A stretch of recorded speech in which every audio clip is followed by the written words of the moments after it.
இன்றைய தலைப்புச் செய்திகள். தமிழக அரசியல் களம் அரியணையில் அமரப்போவது யார்? தமிழக அரசியல் அடுத்த சில மணி நேரங்கள் மிகப்பெரிய திருப்புமுனை ஏற்படுத்தப் போகின்றன. ஒட்டுமொத்த தமிழகம் அவளோடு எதிர்பார்த்து கொண்டிருந்த 2026 சட்டசபை தேர்தலுக்கு பிந்தைய கருத்து கணிப்புகள் தற்போது வெளியாகியுள்ளன. கோட்டையை பிடிக்கப் போவது யார்? மீண்டும் உதயசூரியன் உதிக்குமா அல்லது இரட்டை இலை மீண்டும் மலருமா? இவை அனைத்தும் ஓரந்தள்ளிவிட்டு தளபதி விஜயின் தமிழக வெற்றி கழகம் மிகப்பெரிய கேம் சேஞ்சராக உருவெடுத்துள்ளதா?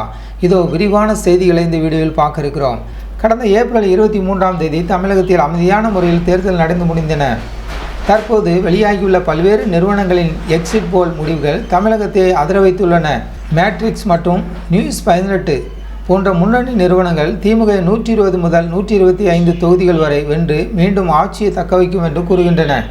அதிமுக கூட்டணி. அதே சமயம் டைம்ஸ் நவ் மற்றும் ஜேவிசி நிறுவனங்கள் அதிமுக ஆட்சி அமைக்க அதிக வாய்ப்புள்ளதாக தெரிவிக்கின்றன. குறிப்பாக 120 முதல் 127 இடங்கள் வரை அதிமுகவுக்கு கிடைக்கலாம் என்கிறது CNN நியூஸ் 18 மற்றும் ஸ்பைக் மீடியா. இந்த இரண்டு பெரிய கட்சிகளுக்கிடையே ஒரு புயலாக உள்ளே நுழைந்திருக்கிறது நடிகர் விஜயின் தமிழக வெற்றி கழகம். தேவக வெண்ணி எழுச்சி 1977 ரிட்டர்ஸ். இந்த தேர்தல் மிகப்பெரிய ஆச்சரியமே ஆக்சிஸ் மை இந்தியா மற்றும் ஸ்பைக் மீடியா கொடுத்துள்ள கணிப்புகள் தான். இந்த இரண்டு நிறுவனங்களும் தேவகவிற்கு வழங்கியிருக்கும் எண்கள் அரசியல் விமர்சகர்களை வியப்பில் ஆழ்த்தியுள்ளன. ஆக்சிஸ் மை இந்தியா நிறுவனம் தமிழக வெற்றி கழகம் சுமார் 98 முதல் 120 இடங்கள் வரை கைப்பற்ற வாய்ப்புள்ளதாக கூறுகிறது. அதாவது விஜய் முதல் முறையாக போட்டியிட்டு ஆட்சியை பிடிக்க வாய்ப்புள்ளதாக ஒரு அதிரடி தகவலை வெளியிட்டுள்ளது.